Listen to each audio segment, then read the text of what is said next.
O mundo como conhecemos hoje chegará ao fim? Será que existem evidências ou sinais do fim dos tempos? Há mais de 2000 anos atrás, os discípulos se encontraram um pouco inquietos, para dizer a verdade, até aterrorizados com as predições de Jesus referente a Jerusalém, a tão amada cidade dos judeus.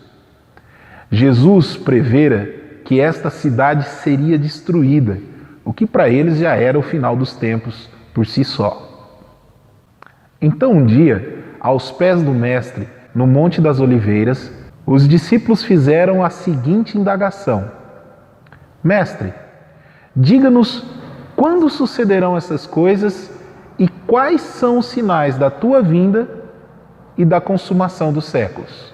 No capítulo 24 do Evangelho de Mateus, nós encontramos a narrativa com essas perguntas e também com as respostas de Jesus aos discípulos.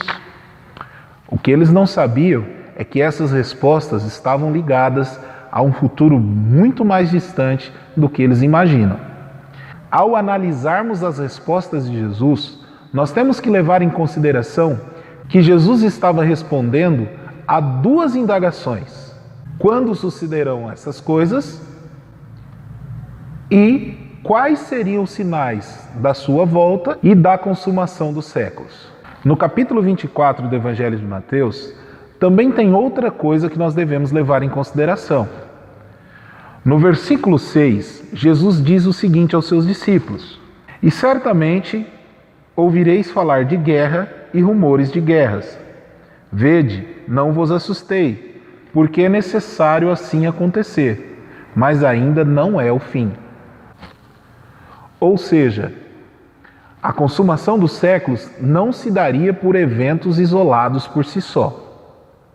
Jesus ele elenca vários sinais em diversas áreas da humanidade, como por exemplo, na religião.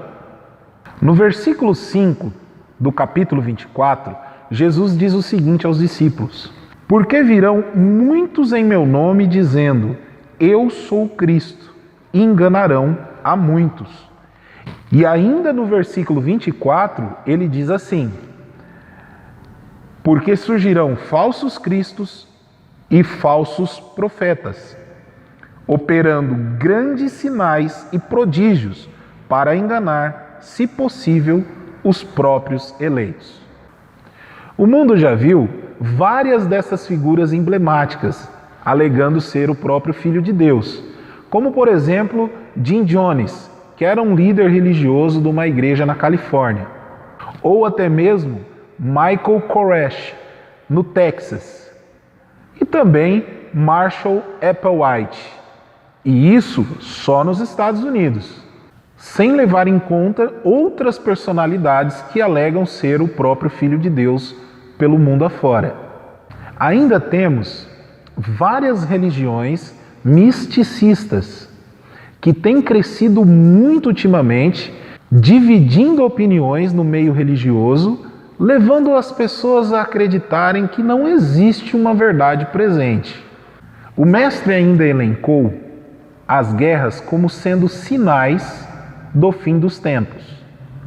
Mas aí algumas pessoas podem perguntar: as guerras não sempre fizeram parte do panorama mundial e da história da humanidade? Será que elas poderiam ser consideradas um sinal do fim dos tempos? O contexto aqui não são as guerras em si, mas sim a intensidade com que elas vêm acontecendo. O século XX foi o século mais sangrento e brutal da história da humanidade. Nele tivemos duas grandes guerras mundiais, coisa que a humanidade não tinha presenciado ainda.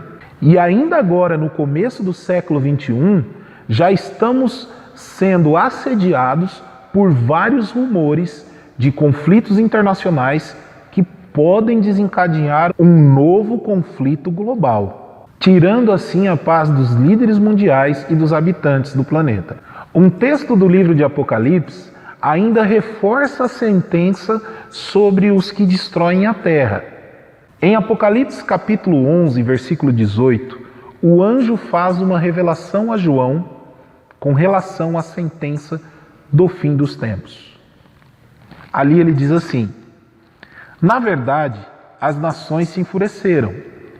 Chegou, porém, a tua ira, para serem julgados mortos, para se dar o galardão aos teus servos, os profetas, aos santos e aos que temem o teu nome, tanto aos pequenos como aos grandes, e para destruíres os que destroem a terra. O destaque aqui está na sentença de destruir os que destroem a terra. Hoje o homem tem a capacidade de destruir o planeta com apenas um apertar de botão. Até mesmo uma pequena guerra nuclear poderia causar uma destruição gigantesca no nosso mundo. Jesus também falou dos sinais que haveriam na natureza. No versículo 7 do capítulo 24, nós lemos o seguinte: porquanto se levantará nação contra nação, reino contra reino, e haverá fomes e terremotos em vários lugares. A situação climática do planeta estaria tão conturbada que abriria a porta para um cenário de pandemias, terremotos, fomes e outras catástrofes naturais que realmente abalariam o planeta. Será que nós não estamos vendo no relato de Cristo um cenário dos dias de hoje? Jesus também citou sinais no panorama social. Olha o que ele diz no versículo 10. Nesse tempo, muitos hão de se escandalizar, trair e odiar uns aos outros.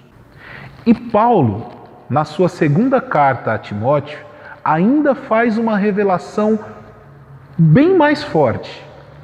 Sabe, porém, isto: nos últimos dias sobrevirão tempos difíceis, pois os homens serão egoístas, avarentos, jactanciosos, arrogantes, blasfemadores, desobedientes aos pais, ingratos, irreverentes, desafeiçoados, implacáveis, caluniadores, sem domínio de si, cruéis, inimigos do bem, traidores, atrevidos, enfatuados, mais amigos dos prazeres que amigos de Deus.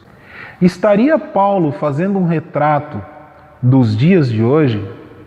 Os sinais do fim dos tempos não se dá por eventos isolados, mas sim pela frequência com que eles acontecem. Você também consegue ver vários desses sinais acontecendo nos dias de hoje? Se sim, eu quero convidar você à leitura de Mateus 24, versículo 33, onde o Mestre nos faz o seguinte alerta: assim também vós, quando virdes todas estas coisas, sabei que está próximo, às portas. Jesus está muito perto de voltar. Isso não é motivo para se desesperar, afinal de contas, o próprio Mestre nos deu uma excelente promessa. Lá no Evangelho de João, ele nos disse que não havia o porquê temer. Afinal de contas, ele iria para a casa do Pai, onde havia muitas moradas, e ele iria nos preparar lugar. E nós, que aqui estamos, mais de 2000 anos depois dele dizer estas coisas, acreditamos nas promessas que estão na palavra de Deus.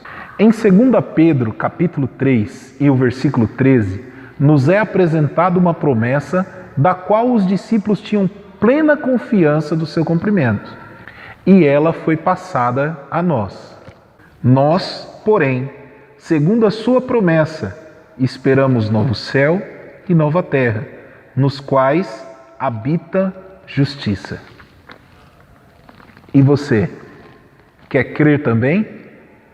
O Espírito Santo está te convidando hoje para ter esperança que existe um futuro melhor. Então, acredite.